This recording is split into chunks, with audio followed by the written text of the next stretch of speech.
Known as the Kuga outside the USA market, the fourth generation Escape debuted on April 2, 2019. For the North American market, the Escape will be built at the Louisville Assembly Plant in Louisville, Kentucky. The all-new Escape will be available in several trim levels, starting with the base S, SE, SE Sport Hybrid, SEL, and the Titanium, which comes standard as a hybrid model or optionally as a regular gasoline vehicle for an additional $2,885.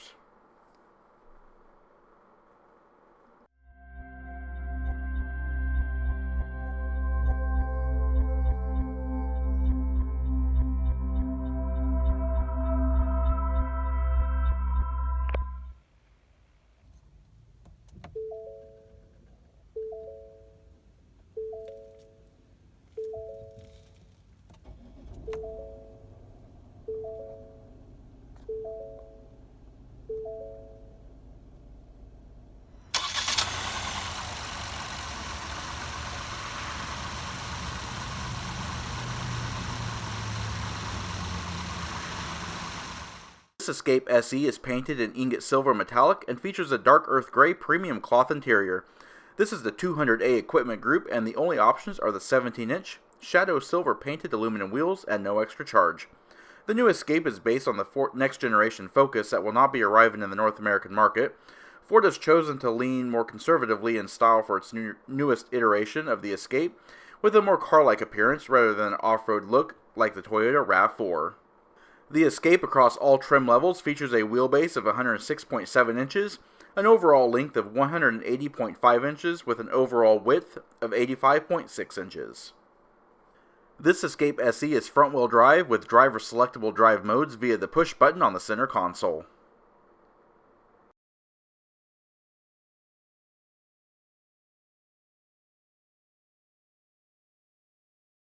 And power comes from the 1.5-liter dual overhead cam, gasoline turbocharged direct injection, 12-valve EcoBoost inline 3-cylinder engine.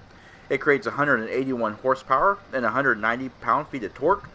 Oddly, the 3-cylinder features a cylinder deactivation for one cylinder and has a towing capacity of around 2,000 pounds. The base curb weight is 3,298 pounds, with a gross vehicle weight rating of 4,360 pounds. Initial car and driver performance estimates are 0 to 60 miles per hour in 8.1 seconds, with a 0 to 100 mile per hour time in 23.7 seconds. Quarter mile could be reached in 16.6 seconds. And this Escape features a 16.9 US gallon fuel capacity and consumes 3.3 gallons per 100 miles driven, with an estimated total driving range of 507 miles. EPA fuel economy figures are 27 miles per gallon city, 33 miles per gallon highway, with 30 miles per gallon combined. And the sole available transmission on this Escape is the 8-speed 8FM automatic. It does feature low gear and drive mode selection. Hybrid models will feature a CVT transmission.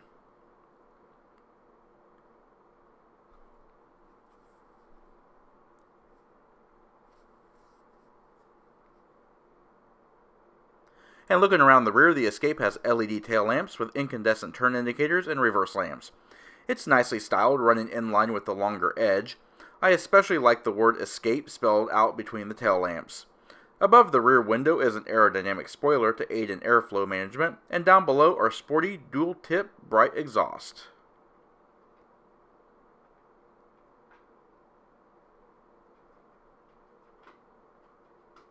Along the profile of the new Escape, it looks longer than it actually is. The hood is long and low set for good forward visibility, and a rearward sloped roofline gives the Escape a smaller edge look to it. And steering is electrically assisted variable rate, vehicle speed sensitive, rack and pinion. Wheels are the 17-inch dark shadow silver painted aluminum wheels with 225/65R17 Michelin Primacy tires. Brakes are 4-wheel disc brakes assisted by ABS, advanced traction control, and roll stability control. The new Escape is fully an urban crossover with rumors around an on-off-road compact SUV in the mill to fit between the Escape and the upcoming Bronco. Around the front, the Escape looks completely different than its outgoing counterpart. The Escape has a more car-like appearance than before, which makes sense with Ford's active withdrawal from the passenger car market. Headlamps on this model are halogen projector beam with LED daytime running lights and incandescent turn indicators mounted in a gloss black bezel. Down below, the wide open grille carries a familiar Ford design resembling that of an inverted Aston Martin grille. And this vehicle does not have remote start, but it does have smart key access with Ford's intelligent key access system. By keeping the key fob in your purse pocket, you can lock and unlock the vehicle doors. Locating the rib portion on the door handle, that's to lock. Waiting just a few moments and using your hand to open the door handle will unlock it. And taking a look inside, we do have a completely redesigned all-new interior for 2020. New materials and new designs. Black plastic door treatments with an interesting chiseled embeds. This vehicle is equipped with power equipment group, so it does have power windows, power mirrors, and power door locks. Soft padded cloth armrest.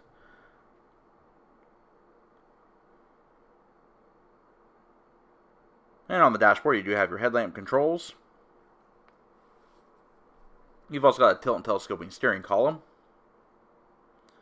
8-way power driver seat with 2-way adjustable lumbar support.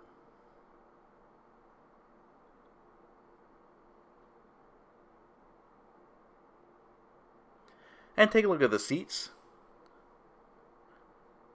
The dark earth gray cloth is a really nice touch with the black accents. You've also got this textured diamond printed cloth inserts. Overall, the seats are pretty comfortable, they're nice and supportive, and the cloth does feel of a high quality. Alright, pan through the interior, we're going to show more details. As you can see here, nice fluid, easy to use, electrically assisted power steering. It is a full neoprene steering wheel. On the higher trim levels, it would be a leather wrapped steering wheel. But you do have controls for audio and your cruise control on the left hand side. On the right hand side, you have your trip computer controls, as well as your Bluetooth audio controls. You've also got your revised stalks, an analog instrument cluster. There is a digital cluster available. This one does feature a small LCD screen in the middle for all your driver information.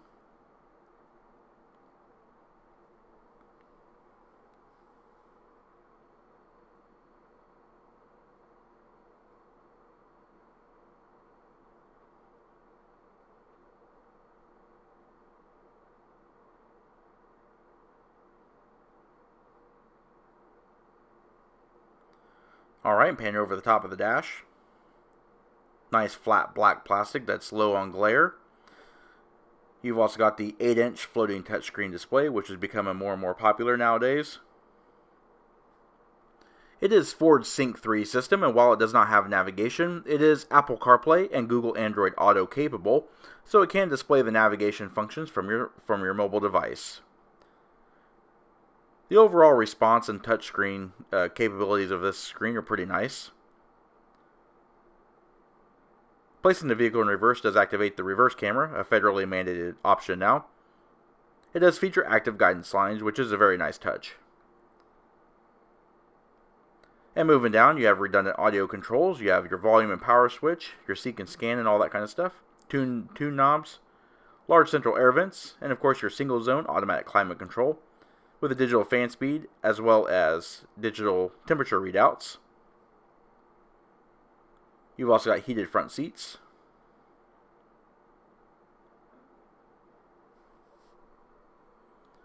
Nice little storage tray here with a USB-C port and a 12-volt power outlet. Large front cup holders, your rotary dial shifter, as well as your parking brake, and various other controls on the center console. Nice padded center armrest with a nice amount of deep storage inside, as well as a USB power point.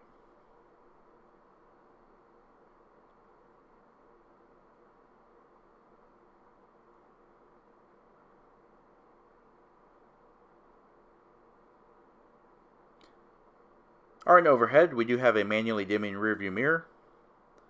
You have overhead illumination, as well as individual reading lights. Nice large sun visors with illuminated vanity mirrors. And of course the sun visors do swing out as well as slide out on extension rails. And overhead, dampened assist handles. Alright, let's take a look at the rear seat. The rear seat is where the Escape really shines in the new version. Has a lot of legroom for the rear seat. Rear seats do slide fore and aft, 6 full inches, and with the rear seats back as far as they can go, the Escape has class-leading 40.7 inches of legroom. And of course, the rear seats do seat 3 across. They are a 60-40 split folding seat with height adjustable head restraints on all seating positions. The two-tone cloth, as well as the diamond textured inserts, continue in the rear. In the middle, of course, you have a fold-down center armrest with dual integrated cup holders. Overhead, outboard passengers have their own reading lights as well as overhead assist handles.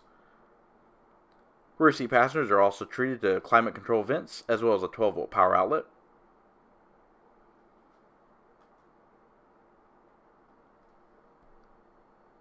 And the only seatback mat pocket is on the back of the passenger seat.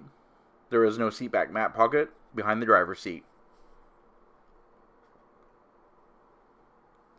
Alright, folding the rear seat is very easy. Just tip the head restraint forward by pressing this button, and then lower on the base of the seat. Just lift up on the handle, and the seat back will fall flat.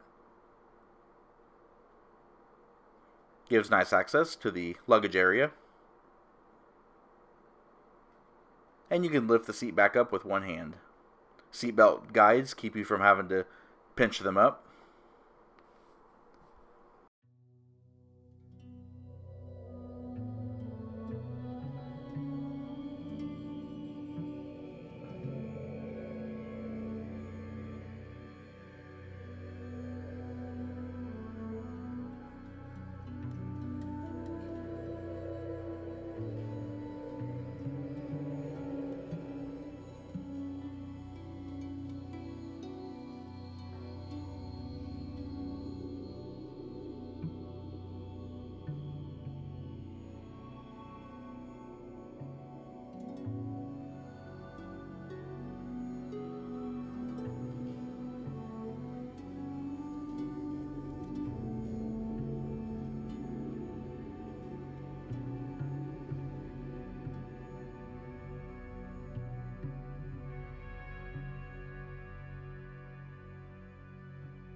Alright, on this trim of the Escape, there's only one way to open the luggage area. Just by lifting your hand, there's a membrane switch in the handle recess, and it just lifts up.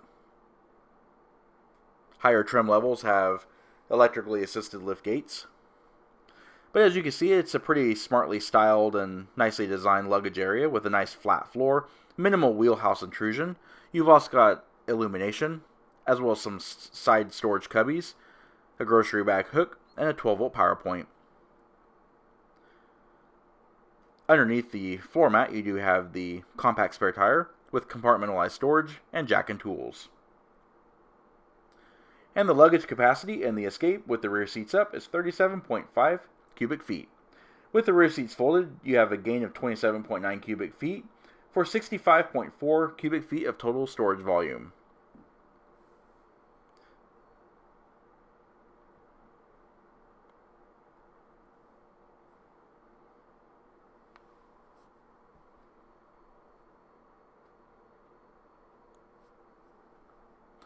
Alright, and this does conclude our in-depth walk-around look at the all-new 2020 Ford Escape. If you liked this video and would like to see more like it, please comment down below. Also, don't forget to hit the like button and subscribe, and of course, check out our Facebook page at facebook.com/neighborhoodcarreviews. And of course, as always, thanks for watching.